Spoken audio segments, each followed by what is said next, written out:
Praise lord అండి. So నాకు అవకాశాన్ని ఇచ్చిన క్రాన్ టెలివిజన్ కి అండ్ ఏకే ప్రియదర్శిని గారు మీకు అండ్ ఆంటీ అండ్ అంకుల్ కి మినిస్ట్రీ అందరికి నా ప్రత్యేకమైన వందనాలు. అండ్ ఇది లైవ్ వాచ్ చేస్తున్న ప్రతి ఒక్కరికి నా ప్రత్యేకమైన వందనాలు తెలుపుచున్నాను.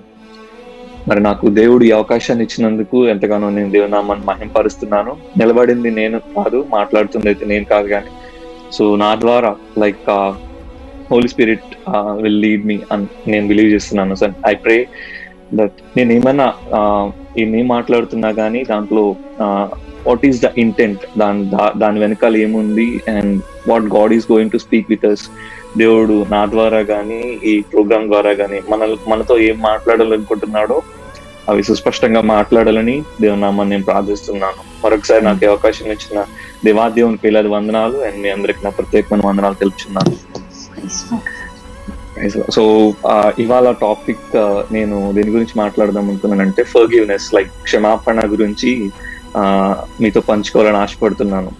లైక్ వై అంటే దేనికి క్షమాపణ గురించి అంటే, సో మనం చాలా మంది అనుకుంటాం ఏంటంటే క్షమించడం అంటే it's like favouring to others, ఏదో ఇతరులకి మనం ఏదో ఫేవర్ చేస్తున్నామనో, లేకపోతే క్షమించడం వల్ల మన స్థాయి పెరిగిపోతుందనో, లేకపోతే ఇతరులకి మన వల్ల మనం క్షమించడం వల్ల ఏదో మంచి జరిగిపోతుందనో, ఉపకారం జరిగిపోతుందనో, కొంచెం ఎక్కువ మానవులం కాబట్టి ఆ కైండ్ ఆఫ్ మెంటాలిటీతో మనం ఎక్కువ ఆలోచిస్తూ, లేకపోతే దాన్ని టేక్ ఇట్ ఫర్ గ్రాంటెడ్ అన్నట్టు తీసుకుని ఆలోచిస్తూ ఉంటాం. కానీ but there is another way, like క్షమించడంలో కూడా ఒక వేరే కోణాన్ని కూడా దేవుడు మన ముందు ఈరోజు ప్రత్యేకపరుస్తున్నాడు. సో అది ఏ విధంగా చూడాలో మనం నేర్చుకోవడానికి ప్రయత్నం చేద్దాం. సో క్షమాపణ అంటే యూజువల్లీ మనం వేరే వాళ్ళకి ఫేవర్ చేస్తున్నామని కాదు, కానీ it is favouring for us, మన కోసం మనం చేసుకుంటున్నాం. ఎందుకంటే లైక్ క్షమించడంలో అది ఏ విధంగా క్షమించాలి, అసలు ఎన్నిసార్లు క్షమించాలి. నిజమే, మనం ఒక వ్యక్తి ద్వారా కానీ కొంతమంది మనుషుల ద్వారా కానీ మనం గాయపరచబడి మనం హర్ట్ అయ్యి, సో వాళ్ళు చేసిన పనులు బట్టి కానీ, వాళ్ళు మనల్ని మాటలను బట్టి కానీ, లేకపోతే బ్యాక్ స్టాబింగ్ చేయడం, మోసం చేయడం కానీ, ఇలాంటివి మనం చాలా చూస్తూ ఉంటాం. యూజువల్లీ సేవకులు కూడా చాలా మంది బ్యాక్ స్టాబ్ చేస్తూ ఉంటారు, లేకపోతే విశ్వాసుల్లో కూడా సంఘానికి వస్తూ కూడా కొంతమంది బ్యాక్ స్టాబ్ చేస్తూ ఉంటారు. లైక్ వారు కావాలని చేస్తుండొచ్చు, లేకపోతే వారి అవసరతను బట్టి చేస్తుండొచ్చు. మనం చూస్తున్నది ఏదైనప్పటికీ మనం చూస్తూ ఉంటాం అలాంటి. సో కొన్ని క్రైస్తవ్యంలో ఉన్నప్పుడు మనం ఫస్ట్ ఆఫ్ ఆల్ నేర్చుకోవాల్సింది ఏంటంటే క్షమించడం అనేది మనం నేర్చుకోవాలి. మనలో క్షమాపణ లేకుండా, క్షమించే గుణం లేకుండా, క్షమాపణ కోరే హృదయం మనలో లేకుండా ఉన్నట్లయితే గనక క్రీస్తు ప్రేమను మనలో ఉంచుకొని క్రీస్తు ప్రేమను మనం ఎదుటి వారికి వ్యక్తీకరించడం అనేది అసాధ్యం. సో మనం ఏ విధంగా క్షమించాలి, అసలు ఎన్నిసార్లు క్షమించాలి, అసలు క్షమాపణ అంటే ఏంటి, క్షమించడం అంటే ఏంటి, సో వాటిలోకి మనం వెళ్లే ముందు క్షమాపణలో ఏ విధంగా క్షమించాలి, అసలు క్షమించడం అంటే ఏంటి, సో దాంట్లో ఒక 4 points ని నేను మీతో పంచుకోవాలని ఆశపడుతున్నాను. సో ఫస్ట్ పాయింట్ ఏంటంటే క్షమించడం, లైక్ క్షమించడం అంటే మనుషులతో ఏ విధంగా మెలగాలో దానిని బట్టి దేవునిపై ఆధారపడడం. So like trust in God while dealing with people అంటే దేవుని మీద మనం ఏ విధంగా ఆధారపడాలి. మనుషులతో మనం మెలిగేటప్పుడు ముందు మనం దేవుని నమ్మాలి. సో మనం దేవుని విశ్వసించినట్లయితే మనుషులతో ఏ విధంగా డీల్ చేయాలో, మనుషులతో ఏ విధంగా మెలగాలో, then God will help us. అది మనకి వాక్యంలో కూడా ఉంటుంది. రోమపత్రిక 12వ అధ్యాయం 19వ వచనంలో పగ తీర్చుకొనుట నా పని అని దేవుని వాక్యం సెలవిస్తున్నది. సో మనం ఏంటంటే మనం హర్ట్ అయినప్పుడు, లేకపోతే మనం బాధపడినప్పుడు, ఒకరి ద్వారా మనం నలిగిపోయినప్పుడు, లేకపోతే కృంగిపోయినప్పుడు వారిని క్షమించడానికి కానీ, వారి మీద మనకున్న కోపం, మనుషులం కాబట్టి యూజువల్ గా వాళ్ళు నాశనం అయిపోవాలి, ఇంతే, నాకు ఇంత చేశాడు, నన్ను ఇంత బాధ పెట్టిన వాళ్ళు ఏమైపోతారు, వాళ్ళు నాశనం అయిపోతారు, వాళ్ళు ఇలా అయిపోతారు, అలా అయిపోతారు అని మన నోటి ద్వారా మనం లైక్ ఆ బాధలో మనం మేబీ నేను వెళ్తున్న పరిస్థితి వేరు, మీరు వెళ్తున్న పరిస్థితి వేరు, ఒక్కొక్కరికి ఒక్కో విధమైన కైండ్ ఆఫ్ ఎక్స్పీరియన్సెస్ మనం ఫేస్ చేస్తుంటాం ఎవ్రీడే లైఫ్ లో. సో మనం ఏం ఫేస్ చేస్తున్నప్పటికీ, మనం ఏ బాధలో వెళ్తున్నప్పటికీ we should be in control in our tongue. మనం మాట్లాడుతున్నది కానీ, మనం ఏదైతే చెప్తున్నామో, like we shouldn't take control over God. So పగ తీర్చుకొనుట నా పని అని దేవుడు సెలవిచ్చినప్పుడు మనం దాన్ని కంట్రోల్లో తీసుకుని ఎదుటి వారిని శపించడం లాంటివి, ఎదుటి వారిని కించపరిచేలా మాట్లాడడం లాంటివి, వాళ్ళు నాశనం అయిపోవాలి, వాళ్ళ జీవితం అంతే, ఇంకా ఎంత ఎంత చేసినందుకు వాళ్ళు ఏమైపోతారు, నేను కూడా చూస్తాను, అలాంటివన్నీ మనం చేయకూడదు. So God is not expecting from us. అలాంటివి దేవుడు మన నుంచి ఎక్స్పెక్ట్ చేయట్లేదు. మనం నిజంగా దేవుడిని ట్రస్ట్ చేస్తే గనక, మనం దేవుని విశ్వసించకపోతే ఆ రీతిగా మనం మాట్లాడి ఎదుటి వాడిని బాధ పెడతాం. కానీ మనం దేవుని విశ్వసిస్తున్నాము, మనం దేవుని నమ్ముతున్నాం కాబట్టి we should give it to God. ఎందుకంటే దేవుడు చెప్పాడు, పగ తీర్చుకున్నట్టు నా పని కాబట్టి ఇంకది మన పని కాదు. So when you leave it to God and God will take care of everything. అలా ఎప్పుడైతే మనం చేస్తామో దేవుడు దానిని హర్షిస్తాడు. దాని వెనుకున్న దాని యొక్క అంతర్యాన్ని, దాని వెనుకున్న నీ యొక్క మంచితనాన్ని, దాని వెనుకున్న నీ యొక్క మంచి హృదయాన్ని దేవుడు హర్షిస్తాడు. అండ్ సెకండ్ థింగ్ ఏంటంటే, మనం ఎవరి వల్ల అయితే గాయపరచబడ్డామో, లేకపోతే మనకి ఎవరి వల్ల అయితే నష్టం కలిగిందని భావిస్తున్నామో, ఎవరి వల్ల అయితే మనకి ఈ బ్యాడ్ ఫేజ్ అనేది మనం ఫేస్ చేస్తున్నామో, వారికి మనం హర్ట్ అయిన విధానం, ఎంత హర్ట్ అయ్యామో దాని గురించి ఎక్స్ప్లెయిన్ చేయాలి. సో ఈ విధంగా నేను హర్ట్ అయ్యాను. సో మనం ఎప్పుడైతే దాన్ని క్లియర్ గా వారితో ఎక్స్ప్లెయిన్ చేస్తామో, సో దాని వల్ల ఏమైందంటే మనలో ఉన్న మన హృదయంలో ఉన్న ఆ భారమైన ఫీలింగ్ ఏంటంటే దాని నుంచి మనం ఎంతో కొంత రిలీఫ్ పొందుతాం. మనం క్షమిస్తున్నామంటే మనలో నుంచి ఆ బాధ పోతుందనో, లేకపోతే మనకు అసలు బాధే లేదనో, వాళ్ళు బాధపరిచిన మాటలు మనం మర్చిపోతున్నామనో, లేకపోతే మనం జరిగిన ఇన్సిడెంట్స్ ని మనం గుర్తు చేసుకోకుండా టేక్ ఇట్ ఫర్ గ్రాంటెడ్ అని వదిలేస్తున్నామనో కాదు. కానీ క్షమిస్తున్నాము అంటే it is not like that. క్షమిస్తున్నాము క్షమిస్తున్నాము క్షమిస్తున్నాము క్షమిస్తున్నాము ఎన్నిసార్లు క్షమిస్తున్నాము అంటే ఎన్ని అవకాశాలు ఇస్తున్నాము అంటే వారితో ఏదో ఒప్పందం చేసుకుంటున్నామనో అలా కాదు. వారిపై మనకున్న కోపాన్ని, వారిపై మనకున్న సహనాన్ని, అయిష్టాన్ని మనం ఎప్పుడైతే వాటిని తీసివేసుకుని దేవునికి చోటిస్తామో, సో దేవుడు మనతో ఏం మాట్లాడాలనుకుంటున్నాడో, దేవుడు మనల్ని ఏ విధంగా ప్రోత్సాహపరచాలనుకుంటున్నాడో, దేవుడు నీకు తోడై ఉన్నాడని ఏ విధంగా చెప్తున్నాడో, దానిని మనం అంగీకరించడానికి, ఆ మాటల్ని వినడానికి, అప్పుడు మాత్రమే మనం హార్ట్ఫుల్లీ మనం దేవుడు ఏం చెప్తున్నాడో వినగలము. లేకపోతే అలాంటివి లేకుండా నేనే కంట్రోల్ తీసుకుని నేనే శపిస్తాను, లేకపోతే ఇంత చేశాడు కాబట్టి నేను ఏం చేస్తాను చూడు వాడిని, ఇంత చేశాడు కాబట్టి వాడికి ఏ విధంగా గ్రడ్జ్ తీసుకుంటాను, ఇలాంటివి మనం చేస్తున్నామంటే we're taking control over God. But that is not God expecting from us. దేవుడు మన నుంచి అది ఆశించట్లేదు. మన నుంచి దేవుడు ఏం ఆశిస్తున్నాడంటే, you give control to me. ఆ కంట్రోల్ నాకు ఇవ్వు, ఎందుకంటే పగ తీర్చుకున్నట్టు నా పని. అండ్ ఎవరి వల్ల అయితే బాధపడుతున్నావో ఆ బాధని క్లియర్ గా వారితో షేర్ చేసుకో. If they are willing to listen to you, వాళ్ళు ఒకవేళ నువ్వు చెప్తున్న మాటలు వినడానికి ఆసక్తి చూపిస్తున్నట్లయితే, వినడానికి సిద్ధంగా ఉన్నట్లయితే, యు టెల్ దెమ్. సో చెప్పే విధానంలో కూడా చాలా విధాలు ఉంటాయి. కొంతమంది హార్ష్ గా చెప్పొచ్చు, కొంతమంది లైక్ లవ్లీగా చెప్పొచ్చు, కొంతమంది స్మూత్ వేలో చెప్పొచ్చు, అర్థమయ్యే విధంగా చెప్పొచ్చు. బట్ ఏ వేలో మనం చెప్తున్నాము, మనం చెప్పే విధానం కూడా చాలా ఇంపార్టెంట్. అక్కడ యోసేఫ్ గారిని మనం చూసినట్లయితే, యాకోబ్ గారి కుమారుడు, ఆఖరి కుమారుడు, ఆయన చాలా చిన్నప్పటి నుంచి చెప్తూ ఉంటాడు అనమాట వాళ్ళ బ్రదర్స్ కి, లైక్ మిమ్మల్ని నేను నా దగ్గర పనిచేసే వాళ్ళగా, మీరు నా దగ్గర ఉన్నవారుగా ఇలా చూస్తున్నాను, అలా చూస్తున్నాను అన్నప్పుడు maybe that is true, because God has revealed in his dreams. So ఆయనకి దృశ్యం ద్వారా లేకపోతే కళల ద్వారా చెప్పారు కాబట్టి ఆయన చెప్పిన మాట ఏదైతే ఉందో అది కరెక్టే. కానీ ఆయన చెప్పిన విధానం ఏదైతే ఉందో వారికి యోసేఫ్ గారి పట్ల ఒక బ్యాడ్ ఇంప్రెషన్ అనేది క్రియేట్ చేసింది. I'm not speaking against to Joseph, but again there is a way that should have been conveyed in some other way. అది ఎప్పుడు వచ్చిందంటే, యోసేఫ్ గారు ఎప్పుడైతే ప్రధానమంత్రి అయినప్పుడు వారి అన్నల్ని పిలిపించి క్షమించి వారిని ఎప్పుడైతే, so this is the way, వారు ఎప్పుడైతే క్షమాపణ కోరి యోసేఫ్ ని మమ్మల్ని క్షమించు అని యాకోబు లైక్ ఇజ్రాయెల్ ఎప్పుడైతే వారి కుమారులకి ఆజ్ఞాపించి, నువ్వు వెళ్ళి వారితో చెప్పు, ఆయనతో చెప్పు, నా కుమారుతో చెప్పండి, మమ్మల్ని క్షమించండి ఈ రీతిగా నిన్ను హర్ట్ చేసినందుకు అని మాకు హెల్ప్ చేయమని అడిగినప్పుడు, సో జోసెఫ్ అక్కడ ఆదికాండము 50 అధ్యాయము 21 వచనంలో మనం గమనించినట్లయితే జోసెఫ్ అంటాడు, like it is happen to the will of God, like అది దేవుని చిత్త ప్రకారం జరిగింది. ఇది మీరు చేశారు, మీరు నాకు చెడు చేశారనో, మీరు నాకు మంచి చేశారనో ఆయన అనలేదు అక్కడ. Because he went through that phase, he has been suffered through that phase. ఆయన ఒక్కో ఇన్సిడెంట్స్ కి ప్రతి ఇన్సిడెంట్స్ కి 14 years ప్రతి 14 years కి ఆయన సఫర్ అవుతూ ఆ పొజిషన్స్ కి వెళ్ళాడు.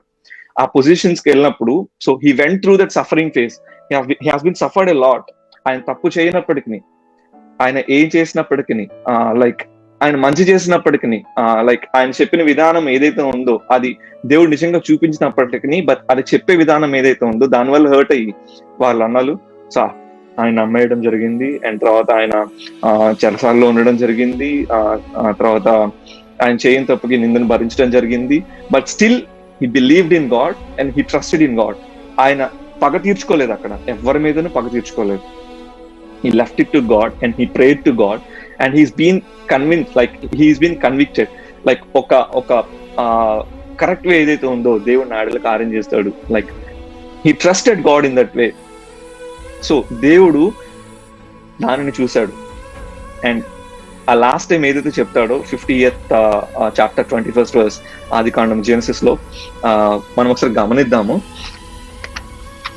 ఆదికాండము 50వ అధ్యాయము 21వ వచనం. మీరు నాకు కీడు చేయ యోసేపు భయపడకుడి, నేను దేవుని స్థానమందునున్నానా? మీరు నాకు కీడు చేయనుద్దేశించితిరి గాని నేటి దినమున జరుగుచున్నట్లు అనగా బహు ప్రజలను బ్రతికించున్నట్లుగా అది మేలుకే దేవుడు ఉద్దేశించెను. కాబట్టి భయపడకుడి, నేను మిమ్మును మీ పిల్లలను పోషించేదనని చెప్పి వారిని ఆదరించి వారితో ప్రీతిగా మాట్లాడాను. Amen. Like he forgave them. He forgave, like so he forgave his brothers. వాళ్ళు ఎంత చెడ్డ పని చేసినా, ఆయన నమ్మేసినా, ఆయన్ని ఎన్ని మాటలు అన్నా సరే, ఆయన దూషించినా సరే, he didn't remember all those things. అవేవి గుర్తుపెట్టుకోలేదు ఆయన. ఒకటే మాట, భయపడుకుడి, ఇది దేవుడు చేస్తున్న కార్యమే, మిమ్మును మీ పిల్లల్ని నేను పోషిస్తాను, నేను మిమ్మును మీ పిల్లలను పోషించను. రైట్. దానివల్ల ఏమవుతుందంటే when we clearly explain our, like మనం చెప్పే విధానం, లైక్ ఇక్కడ యోసేఫ్ చెప్పిన విధానం ఏదైతే ఉందో వాళ్ళ బ్రదర్స్ కన్విన్స్ అయ్యారు. Not because of their situation, might be వాళ్ళ సిచ్యుయేషన్ వర్స్ట్ గా ఉండొచ్చు, అండ్ వాళ్ళు వెళ్ళిన కష్టాలు కానీ, వాళ్ళు పడుతున్న బాధలు కానీ ఏదైనప్పటికీ, but the way Joseph conveyed it is truly what we need to inspire towards the God's will. So మనం దేవుని ఆ చిత్త ప్రకారము ఏ విధంగా నడవాలో, దేవునికి ఇష్టమైన ప్రవర్తన ఏ విధంగా ఉండాలో జోసెఫ్ అక్కడ చేసి చూపించారు. సో ఆ రీతిగా మనం ఎప్పుడైతే ఆ బాధని మనం కరెక్ట్ వేలో వాళ్ళతో పంచుకుంటాం, ఇన్ కేస్ ఒకవేళ వాళ్ళు మన మాటని వినే పరిస్థితిలో లేకపోతే గనక, you need to cry before God. అంటే మనుషుల ముందు మనం కన్నీరు కార్చామంటే వాటికి విలువ లేకుండా, మన కన్నీటి యొక్క బరువుని వారు తేలిక పరిచేస్తారు. కానీ దేవుడు అలా కాదు. మనం కార్చే ప్రతి కన్నీటి బొట్టుకి ఆయన బుడ్డిలో దాచిపెట్టి దానికి తగిన ప్రతిఫలాన్ని దయచేసేవాడు. మన ప్రతి కన్నీటి బొట్టుని ఆయన నాట్యంగా మారుస్తున్నాడు. మన దుఃఖాన్ని ఆయన సంతోషంగా మారుస్తున్నాడు.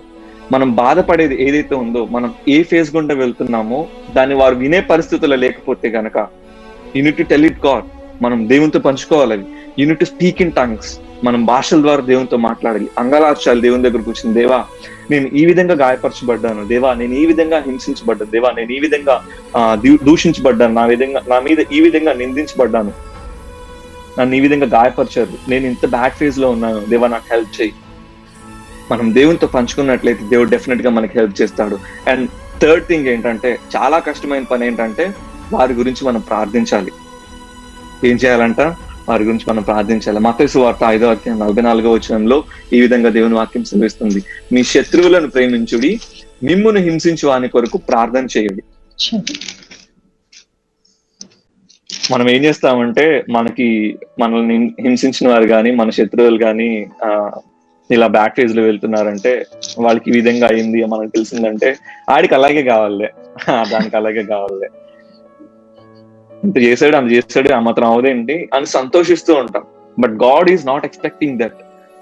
శత్రువుల్ని ప్రేమించాలి, మనల్ని నిందించే వారిని, మనల్ని హింసించే వారిని, వారి కొరకు ఏం చేయాలి?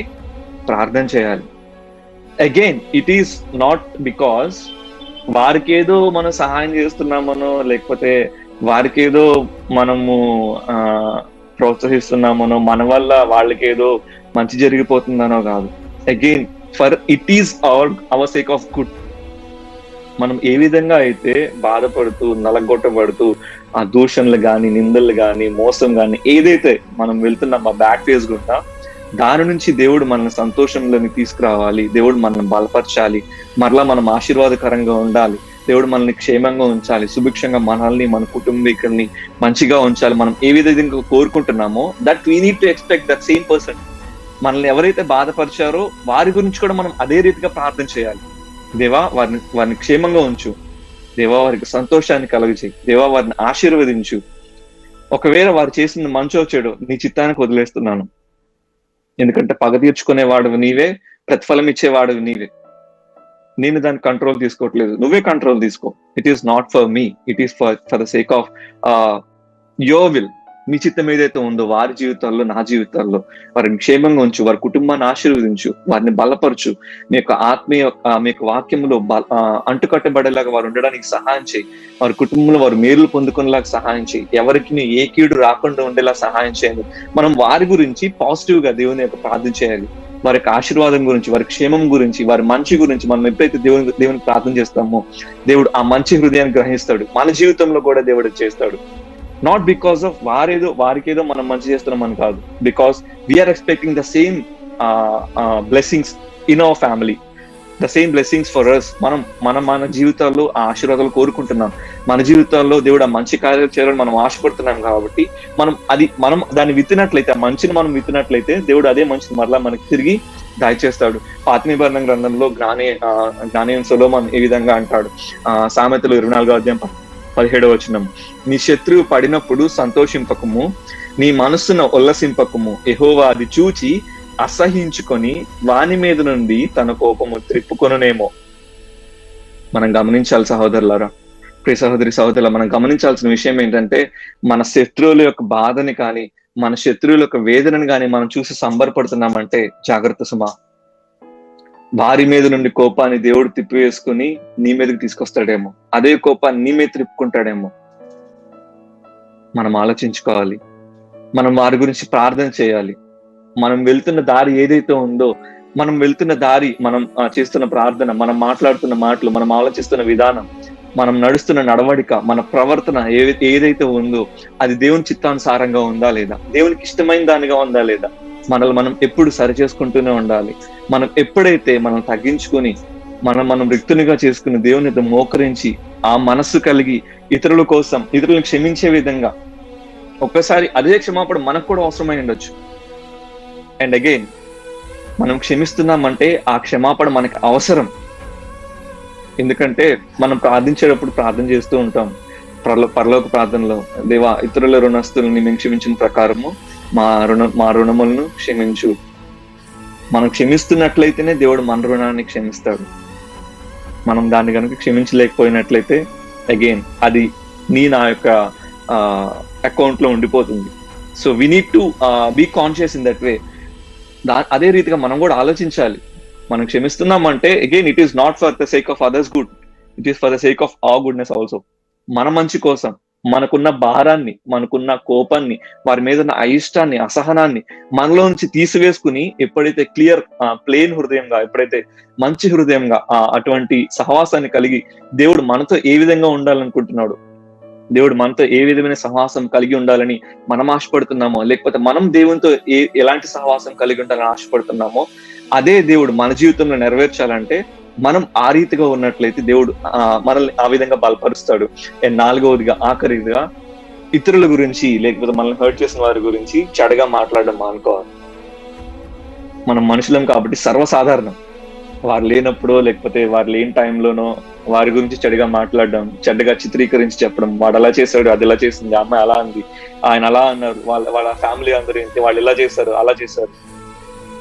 Again if someone is taking concern over you and shouting at you, maybe వారు గాయపరుస్తున్నారేమో మాటల ద్వారా, వాళ్ళు బాధపడుతున్నారేమో, మేబీ వాళ్ళన్న మాటల్లో మంచి ఏదైతే ఉందో వారు ఏ ఉద్దేశంతో అన్నారు, అది మంచా చెడ, మనం విన్న వాటిని కానీ మనం చూసిన వాటిని కానీ గురించి కానీ అది మంచా చెడ, దాని ఉద్దేశం ఏంటి, దాని వెనకాల ఉన్న ఆలోచన ఏంటి, వారు ఏ రీతిగా అన్నారు దాని గురించి మనం ఆలోచించాలి.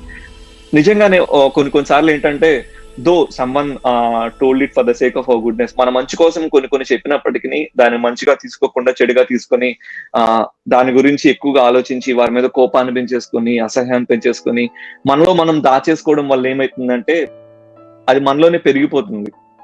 సో అలా పెరిగిపోయి ఒకానొక టైంలో వచ్చినప్పుడు ట్రిగర్ అవుతాం మనం. సో ఆ థ్రెషోల్డ్ దాటిపోతుంది. సో మనం ట్రిగర్ అయ్యి బర్స్టెడ్ అయిపోతాం. That is not God expecting. ఎప్పుడైతే బాధపడుతున్నామో, ఎప్పుడైతే మనం దాన్ని సఫర్ అవుతున్నామో, we should confess it, we should confront it towards God and to God. అలా చేసినప్పుడు ఏమైందంటే మనలో ఉన్న ఆ భారం ఏదైతే ఉందో దాన్ని ఎంతో కొంత తేలికపరుచుకుంటున్నాం మనం. ఎంతో కొంతమంది లైక్ వారు తప్పు చేసినప్పటికీ వారు తప్పు చేశారని ఒప్పుకొని క్షమించమనడం అనేది అసాధ్యం ఈ రోజుల్లో. నిజమే, నేను తప్పు చేశాను, నన్ను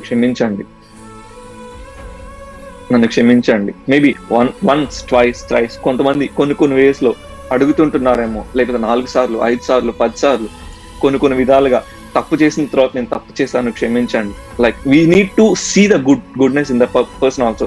ఈ రోజుల్లో నేను తప్పు చేశాను, నన్ను క్షమించండి అని అడిగేవారు కూడా మనకు కనపడదు. ఎదుటివారి తప్పుని మనమే తీసుకోవడం అనేది తర్వాత సంగతి, కానీ వారి తప్పును వారు గ్రహించి క్షమించమని కోరుకోవడం అనేది అసాధ్యం అయిపోయింది ఈ రోజుల్లో. బట్ అలా అడుగుతున్నారంటే we need to see it. And ఒకవేళ మనం అదే పరిస్థితిలో ఉన్నామేమో, మనం తప్పు చేసి కూడా నా తప్పుని క్షమించండి అని అడగలేని పరిస్థితుల్లో కూడా ఉన్నామేమో, ఎదుటివారి తప్పుని క్షమించలేని పరిస్థితుల్లో కూడా మనం ఉన్నామేమో. ఒకవేళ నువ్వు కానీ నేను కానీ దీన్ని గమనిస్తున్న మనం కానీ ఎవరైతే ఉన్నామో ఆ పరిస్థితి గుండా మనం వెళ్తున్నట్లయితే మనకి తెలుసు అది నిజమా, అది అబద్ధమా, దాని వెనుక ఉద్దేశం ఏంటి, అది మంచా చెడా, దేవుని చిత్తంలో ఉన్న ఆ యొక్క ఆలోచన ఏంటి. ఎందుకంటే దేవుడు అంటున్నాడు, మీ ఉద్దేశములు మీ తలంపులు నా తలంపులు వంటివి కావు. మీ ఉద్దేశాలు మీ తలంపులు, నా తలంపులు మీ తలంపులు, తూర్పు పడమటికి నీ తూర్పు ఎంత దూరమో మీ ఉద్దేశంలో నా ఉద్దేశములు అంత వేరుపరచబడి ఉన్నాయి. బికాస్ ఆయన ఉద్దేశాలు ఆయన తలంపులు మనకంటే ఎత్తైనవిగా ఉన్నవి. భూమికి నీ ఆకాశమునికి ఎంత వేరుపరచబడి ఉన్నాయో, మన పాపములు మనం ఎప్పుడైతే ఒప్పుకొని క్షమించమని దేవుని అడుగుతామో దాన్ని మరి ఎప్పటికీ గుర్తుపెట్టుకోడు. వన్ మోర్ థింగ్ ఏంటంటే, మనం క్షమించేసిన తర్వాత మరలా వాటిని గుర్తుపెట్టుకొని వెన్ టైం కమ్స్ వీల్ నాక్ ఇట్ అగైన్. మీరు అప్పుడు అలా చేసావు, మళ్ళీ అప్పుడు అలా అన్నావు, అప్పుడు ఇలా అన్నావు, అప్పుడు అలా మాట్లాడావు, మీ ఫ్యామిలీ ఇలా అన్నారు, మీరు అలా చేశారు మా ఫ్యామిలీకి, మీరు ఎలా అన్నారు మా ఫ్యామిలీకి, మీ ఫ్యామిలీ వల్ల మేము అంత హర్ట్ అయ్యాము, లేకపోతే ఇలా ప్రతిదీ తవ్వుకుని వీల్ నాక్ అగైన్ వాటిని తవ్వుకుని తీసుకొచ్చుకుంటూ ఉంటాం. కానీ దేవుడు అలా కాదు. ఒక్కసారి గనక మన పాపాలను క్షమించాడు అంటే మరెన్నటికి వాటిని తలంచుకొనడు. ఇన్ దట్ వే మనం కూడా ఉండాలి. దేవుడు మనకు ఒక మాదిరిని చూపించాడు. మార్గమును సత్యమును జీవమును నేనే ఉన్నాను. మనకి దేవుడు చూపించాడు ఒక మార్గము. ఆ మార్గం ఏదైతే ఉందో మనం దానిలో నడవాలి. నిజమే, అది ఇరుకైన ద్వారమే. మనం హర్ట్ అయింది, చాలా డీప్ గా హర్ట్ అయి ఉంటాం. ఐ నో, అండ్ అర్థం చేసుకోగలం, కానీ మనం ఆలోచించాలి కూడా. ఏ విధంగా ఆలోచించాలంటే, నిజమే నేనే ఈ పరిస్థితిలో ఉంటే నేనేం చేస్తాను. నెల్సన్ మండేలా ఒక మాట అంటాడు, ఏంటంటే unforgiveness is like taking poison but expecting someone else to die. మనం విషం త్రాగి వేరే వాళ్ళు ఎవరో చచ్చిపోతారు అనుకోవడం లాంటిదంట క్షమించలేకపోవడం. ఇంత ఫన్నీగా కదా. మనం విషయం తాగితే వేరే వాళ్ళు చచ్చిపోతారా, మనం చచ్చిపోతామా? అన్ఫర్గివ్నెస్ కూడా అంతే. క్షమించలేకపోవడం కూడా అలాంటిది. అంత ఈజీ కాదు, నాకు కూడా తెలుసు. And yes, we all go through that phase. ఏదో ఒక పరిస్థితిలో, ఏదో ఒక సమయంలో, మేబీ కంటిన్యూస్ గా ఒక్కోసారి అదే పరిస్థితులు కూడా వెళ్తూ ఉండొచ్చు. But it is not the same. Things are not going to be same when you confront it to God, when you leave it to God. దేవుని చిత్త ప్రకారము, దేవుడు మనల్ని ఎక్స్పెక్ట్ చేస్తున్న ప్రకారం కనుక మనం కన్ఫెస్ చేయగలిగితే మునుపటి కంటే నేటి కార్యాలు దేవుడు వాటిని మన ఎడల ఆశీర్వాదకరంగా మార్చే దేవుడు మన కోసము దేవుడు ప్రతి ఒక్క ఆ చెడుని, ప్రతి ఒక్క దుఃఖాన్ని సంతోషంగా మార్చే దేవుడు మన కోసం. But we need to confront it. మనం క్షమించాలి, అలాగే మనం క్షమాపణ కూడా కోరాలి. When and all it is needed. మనం చేయాలి ఆ పనిని. మనం చేయవలసిన పని ఉన్నప్పుడు మనం ఖచ్చితంగా చేయాలి. ఈగోస్, సెల్ఫ్ రెస్పెక్ట్, ఏదో ఆత్మాభిమానం అనో, ఈగో అనో, లేకపోతే ఏదేదో అనుకుని మనల్ని మనం హెచ్చించుకుంటూ, లేకపోతే నేను ఎందుకు చేయాలి, నాకు ఇంత ఉంది, లేకపోతే నాకు అంత ఉంది, నేను అంతా మంచిగానే చెప్పాను కదా, నేను ఎందుకు లోబడాలి. That is not God expecting from us. యోసేపు అలా చేయలేదు. యోసేపు అక్కడ అవసరం లేదు. ఒకవేళ అనుకుని ఉంటే యోసేపు రెస్పాండ్ అవ్వాల్సిన విధానం కూడా వేరేగా ఉండేదేమో. But it is not the same. మనం ఏ విధంగా ఉంటున్నాము, మనం క్షమాపణ అడగాల్సిన టైం వచ్చినప్పుడు, ఒకవేళ ఒక్కోసారి మన తప్పు కానప్పటికీ మనం క్షమాపణ అడుగుతున్నాము అంటే, so what is the intent behind that? దాని ఉద్దేశం ఏంటి? మనం క్షమాపణ అడుగుతున్నామంటే మనం తక్కువ చేసుకుంటున్నాం అని కూడా కాదు. మనం చెప్పే విధానం ఏదైతే ఉందో దాన్ని మారుస్తున్నాం. వారికి అర్థమయ్యే విధంగా, వారికి బోధించే విధంగా, లేకపోతే వారు ఇది కరెక్ట్ కాదు, ఇది తప్పు, ఈ విధంగా జరిగింది, మనం ఏ విధంగా అయితే వాళ్ళకి ఎక్స్ప్లెయిన్ చేస్తున్నామో ఆ విధానం ఏదైతే ఉందో దాన్ని డిఫరెంట్ వేలో మనం ఎక్స్ప్రెస్ చేస్తున్నాం దాన్ని. ఒక్కసారి మన తప్పు లేకపోయి ఉండొచ్చు కూడా.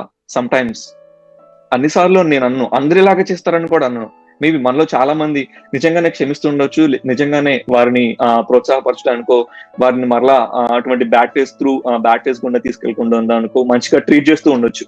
బట్ ఎంతో కొంతమంది, జెన్యూన్లీ స్పీకింగ్, చాలా మంది మనుషులం, మనం మనుషులం. యూజువల్లీ వీ హ్యావ్ దట్, మన మైండ్ లో నిజంగానే నాటుకుపోయి ఉంటుంది, రూట్ అయిపోయి ఉంటుంది. అటువంటి లోకంలో మనం జీవిస్తున్నాం కాబట్టి సర్వసాధారణం. కానీ we need to overcome that. దేవుని యొక్క చిత్తంలో మనం దాన్ని అధిగమించాలి. దేవుని యొక్క ఉద్దేశంలో మనం దాన్ని అధిగమించి, దేవునికి మనం ఎప్పుడైతే దాన్ని అప్పగిస్తామో దేవుడు దాన్ని చూసుకుంటాడు. అగైన్, క్షమించడం అనేది మన కోసం మనం చేసుకుంటున్నాం, అంతేగాని ఇతరుల మెప్పు కోసం కాదు, ఇతరులకు మన వల్ల ఏదో మేలు కలిగిపోతుందని కాదు. We need to forgive for the sake of our good. మన మంచి కోసం మనకి క్షమాపణ కావాలి, మనకి క్షమాపణ అవసరం. దేవుడు మనం క్షమించాలి. నిజమే, నీ తప్పు లేకపోయి ఉండొచ్చు, నీ తప్పు ఉండొచ్చు, it's secondary. But we need to forgive and we need to ask for forgiveness. ఆ సమయం వచ్చినప్పుడు మనం క్షమించాలి. మనం క్షమాపణ అడగాల్సిన టైం వచ్చినప్పుడు కూడా మనం క్షమాపణ అడగాలి. వయసుని బట్టో, లేకపోతే తారతమ్యాలను బట్టో, అందాన్ని బట్టో, లేకపోతే ఆస్తిపాస్తులను బట్టో కాదు. మనకున్న ఆ యొక్క పొజిషన్ బట్టో కాదు. మా దేవుడిని ఆశీర్వదించాడంటే నీ వల్ల ఇతరులకు వేరే గొప్ప కార్యం దాచబడి ఉన్నది. నీ వల్ల ఇతరులు బాగుపడాల్సిన అవసరం ఉన్నది. నీ వల్ల వేరే వాళ్ళు బలపరచబడాల్సిన అవసరం ఉన్నది. ఒక్కోసారి మనం నిజంగా వర్తి కానప్పటికీ దేవుడు మనల్ని ఆశీర్వదిస్తూ ఉంటాడు. కొంతమందిని మనం చూస్తూ ఉంటాం, నేను ఇంత ప్రార్థన చేస్తున్నాను, నేను ఇంత దేవునిలో ఉన్నాను, దేవుడు అయినా సరే నన్ను ఆశీర్వదించట్లేదు. వాళ్ళు చూడు, సినిమాలకు వెళ్తున్నారు, షికార్లకు వెళ్తున్నారు, దేవునికి ఇష్టమైన జీవితాన్ని జీవించకుండా వాళ్ళకి నచ్చిన జీవితాన్ని వాళ్ళు జీవిస్తున్నారు, అయినా సరే దేవుడు వాళ్ళని ఆశీర్వదిస్తున్నాడు, దేవుడు నన్ను కనికరించట్లేదు ఎందుకు అని మనం బాధపడుతూ ఉంటాం. అగైన్, మనం కన్సిడర్ చేయాల్సిన విషయం ఏంటంటే, వారు ఆశీర్వదించబడుతున్నారు అని మనం కన్సిడర్ చేయకూడదు. మనం ఎందుకు ఆశీర్వదించబడట్లేదు అని మనం ఆలోచించుకోవాలి. అదే మాటని దేవుడి దగ్గర మనం పెట్టాలి. దేవా, నేను ఇలా ఉన్నాను, ఇంకా నేను సరి చేసుకోవాల్సింది ఏమైనా ఉందేమో, ఇంకా నాలో నేను కరెక్ట్ చేసుకోవాల్సింది ఏమైనా ఉందేమో, అది నాకు తెలియపరచు. ఆశీర్వాదానికి అడ్డంగా ఉన్న ప్రతి ఒక్క కార్యాన్ని, ప్రతి ఒక్క కీడుని తీసివేయి. వారు ఆశీర్వదించబడుతున్నారంటే వారి వల్ల నీకే మేలు కలగొచ్చేమో, వారి వల్ల ఇతరులకు మేలు కలిగించేమో, దేవుడు దాన్ని చూసి వారిని ఆశీర్వదిస్తుండొచ్చేమో. ఒకానొక టైంలో దేవుడు వాళ్ళని పట్టుకోవచ్చు. అది ఏ రీతిగా పట్టుకుంటాడో అది దేవుని చిత్తం, ఆయన దేవుడు ఎరిగి ఉన్నాడు. If God is willing to do something, we shouldn't interfere. మనం ఇంటర్ఫియర్ కాకూడదు. We should leave it to God. దేవునికి వదిలేయాలి మనం, అది దేవుడే చూసుకుంటాడు. Because God is taking control over you and he will drive you. ఒక చిన్న ఉపమానాన్ని చెప్పి ముగించాలని ఆశపడుతున్నాను. మత్తయి సువార్త 18వ అధ్యాయము 21వ వచనం నుంచి 35వ వచనం వరకు మనం గమనించినట్లయితే, ఈ సెషన్ అయిపోయిన తర్వాత మీరు ఖాళీగా ఉన్నప్పుడు లేకపోతే బైబిల్ తెరిచి ధ్యానం చేయడానికి ప్రయత్నం చేయండి. నేను సారాంశంగా చెప్పాలని ఆశపడుతున్నాను. ఒక యజమాని ఉన్నాడు. ఆ యజమానికి ఒక దాసుడు 10,000 అప్పు ఉన్నాడు. ఆ దాసుడు ఆ 10,000 అప్పు తీర్చలేని పరిస్థితిలో ఉన్నాడు. ఆ యజమానుడు వచ్చి ఒక రోజు నా అప్పు తీర్చమని అడిగినప్పుడు, అతను తీర్చలేని పరిస్థితిలో ఉండగా, నీ భార్యని, నీ పిల్లలని, నీకున్న సమస్తాన్ని అమ్మి నా అప్పు తీర్చు అంటాడు. ఆ దాసుడు అంటాడు, అయ్యా, అప్పు తీర్చే స్తోమత ప్రస్తుతానికి నా దగ్గర లేదు, నాకు కొంత సమయాన్ని ఓర్చుకొను, నాకు కొంత సమయాన్ని ఇవ్వు, నేను అప్పు తీరుస్తాను, ఖచ్చితంగా నేను నీకు ఆ అప్పు తీరుస్తాను, నాకు కొంత సమయాన్ని ఇవ్వు అని ప్రాధేయపడినప్పుడు దాసుడు యజమానుడు దాసుడి మీద కనికరపడి యజమానుడు అంటాడు, ఆ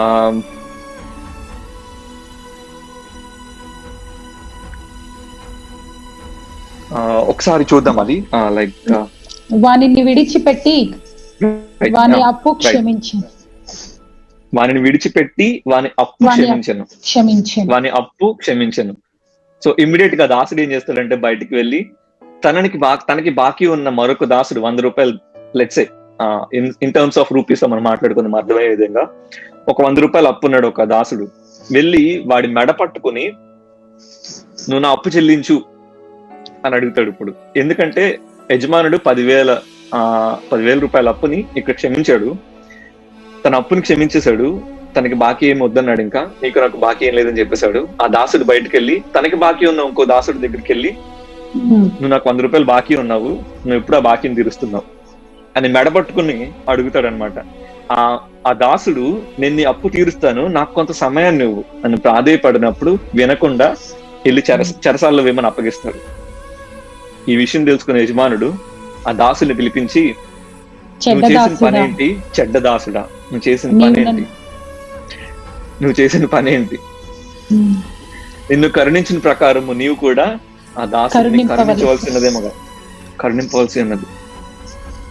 అప్పు తీసుకుని వానిగా నుండి అప్పిచ్చు వానిగా దేవుడు చేస్తా అన్నాడు.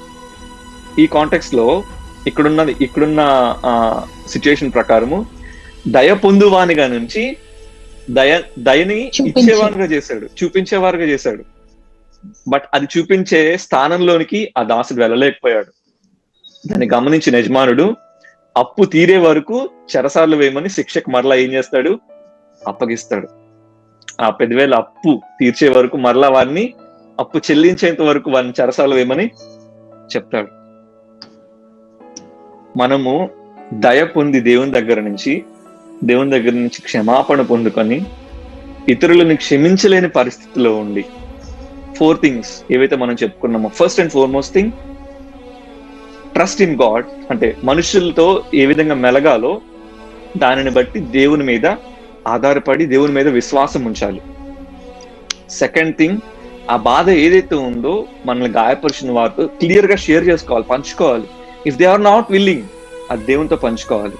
ఎందుకంటే నీ ప్రతి కన్నీటి బొట్టుకి విలువ ఇచ్చేవాడు ఆయన, జవాబు దయచేసేవాడు ఆయన. మూడవదిగా చాలా కష్టమైన పని, వారి కోసం ప్రార్థన చేయాలి.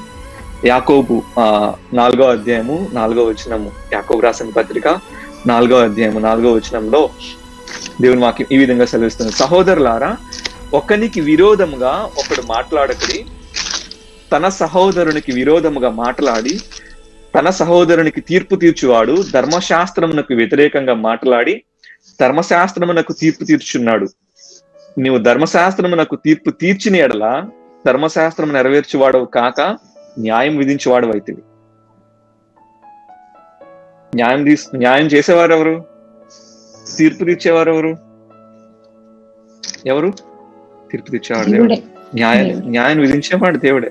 కానీ ధర్మాన్ని జరిగించాల్సింది మనం ధర్మశాస్త్రాన్ని జరిగించాలి, కానీ ధర్మశాస్త్రాన్ని మన చేతిలోకి మనం తీసుకోకూడదు. అంతే కదా. దేవుడు ఏమన్నాడంటే, పరలోకానికి వెళ్ళడానికి నీకు కన్నట్టుగా ఉంటే కన్ను తీసుకోమన్నాడు. ఇంత హార్ష్ స్టేట్మెంట్ కదా అది. నిజమేనా? అంత ఈజీయా కన్ను తీసుకోవడం? అలాగే ఇతరుల గురించి మనం చెడుగా మాట్లాడుతున్నామంటే, వారి గురించి మనం చెడుగా ప్రాపగాండా చేస్తున్నామంటే, అండ్ వన్ మోర్ థింగ్ మనం గమనించాల్సింది, ఇఫ్ యూఆర్ ఆస్కింగ్ ఫర్గివ్నెస్, క్షమించమని మనం అడుగుతున్నప్పుడు దానికి రీజనింగ్ మనం ఇవ్వకూడదు. ఇది కాబట్టి నన్ను క్షమించు అని నువ్వు రీజనింగ్ మాత్రం ఇవ్వకూడదు. కారణాన్ని చూపించో లేకపోతే ఒక రీజన్ చూపించో మనం క్షమాపణ అడుగుతున్నామంటే, you are again giving the chance to other person to take the control. వాళ్ళకి మరలా మనం అవకాశం ఇస్తున్నాము మరలా.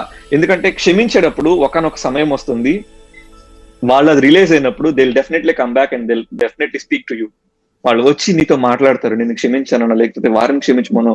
వారు తిరిగి మరలా నీ ఎద్దుకు వచ్చి అడిగే రోజు దేవుడికి దయచేస్తుండొచ్చు. దానిని దేవుడికి ఇవ్వక ముందే నువ్వు కంట్రోల్ వాళ్ళకి ఇస్తున్నామంటే రీజనింగ్ ఇచ్చి, again you are failing to ask forgiveness. క్షమాపణ అడగడానికి నువ్వు ఫెయిల్ అవుతున్నావు, because you are giving the reason. Whatsoever the reason ఏదైనప్పటికీ, irrespective of whatever the reason, you need to ask forgiveness, క్షమించమని అడగాల.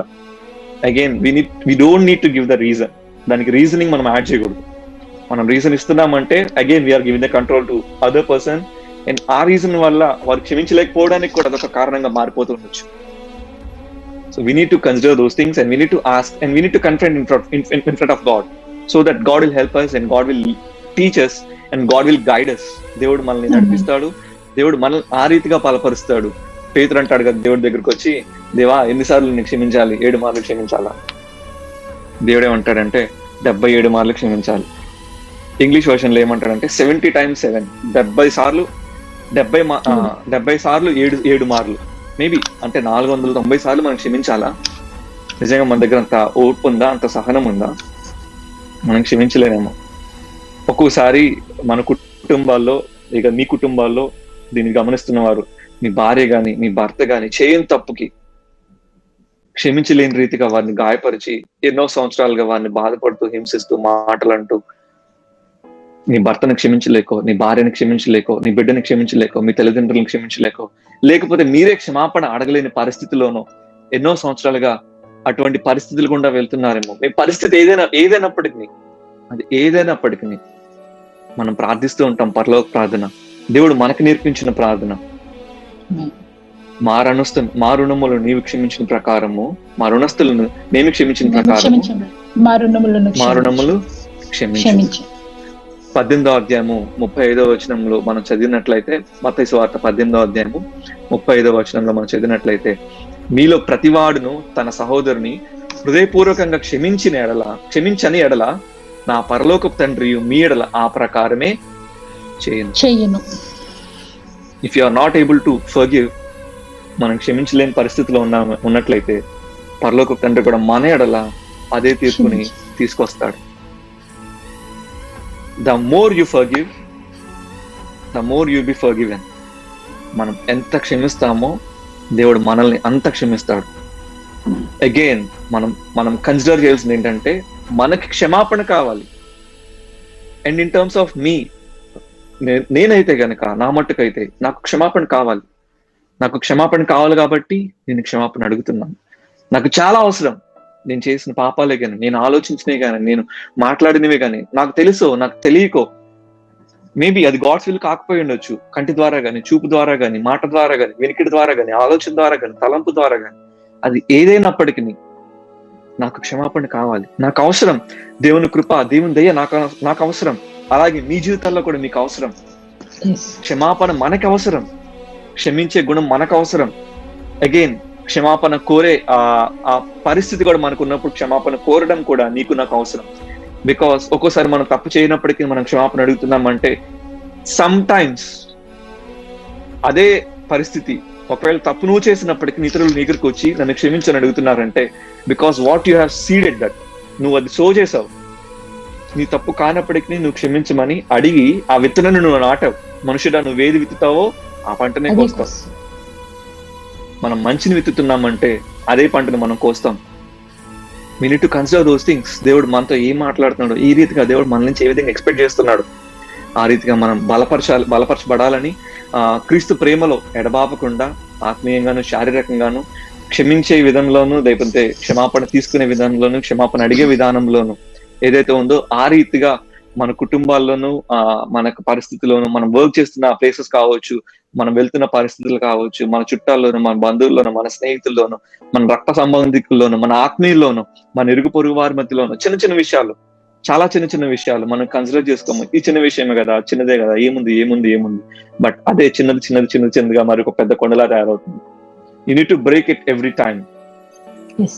అది దేవుని చిత్తానికి అప్పగించి, ఎప్పుడైతే ప్రతి చిన్నదాన్ని నువ్వు క్లియర్ చేసుకుంటూ వెళ్తున్నావో, దేవుని చిత్తానికి అప్పగిస్తున్నావో, దేవునికి ఆ ప్రాధాన్యత ఎప్పుడైతే ఇస్తున్నావో, ఎదుటి వారిని క్షమించే విధానంలోను, క్షమాపణ కోరే విధానంలోను మనం ఎప్పుడైతే ముందుండి ఆ రీతిగా దేవుని ప్రేమను వ్యక్తీకరిస్తున్నామో, దేవుడు మన ఎడలు కూడా ఆ కార్యాన్ని స్థిరపరిచి మనల్ని ఆ విధంగా అభివృద్ధి పొందించి బలపరిచి, నిన్ను నన్ను మనందరినీ దేవుడు ఆ రీతిగా బలపరిచి ఆశీర్వదిస్తాడు.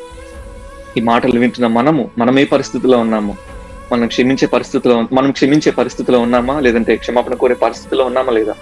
మనల్ని మనం పరీక్షించుకుందాం, మనల్ని మనం స్వపరీక్ష చేసుకుందాం, మనల్ని మనం క్వశ్చన్ వేసుకుని మనల్ని మనం ఎప్పుడు కరెక్ట్ చేసుకుందాం. దేవా, నాలో చేదైన వేరు ఇదైతే ఉందైతే దాన్ని తీసివేసి నన్ను క్షమించి నన్ను సరిచేయి, నీ వాక్యంలో నాటు, నీ యొక్క వాక్యంలో బలపరచు. ఆ ప్రవర్తన మనం ఎప్పుడైతే కలిగి ఉంటామో దేవుడు దాన్ని హర్షిస్తాడు. మన జీవితంలో దేవుడు మేలు కలుగజేస్తాడు. ఆ రీతిగా దేవుడు మన వృద్ధి పొందించి ఆత్మీయంగాను శారీరకంగాను బలపరిచి మిమ్మల్ని అందరినీ దేవుడు వర్ధిల్లింపజేస్తాడు. ఈ యొక్క చిన్న మాటలు దేవుడు తన వెనుకల్లో ఆశీర్వదించిన గాక. ఆమేన్.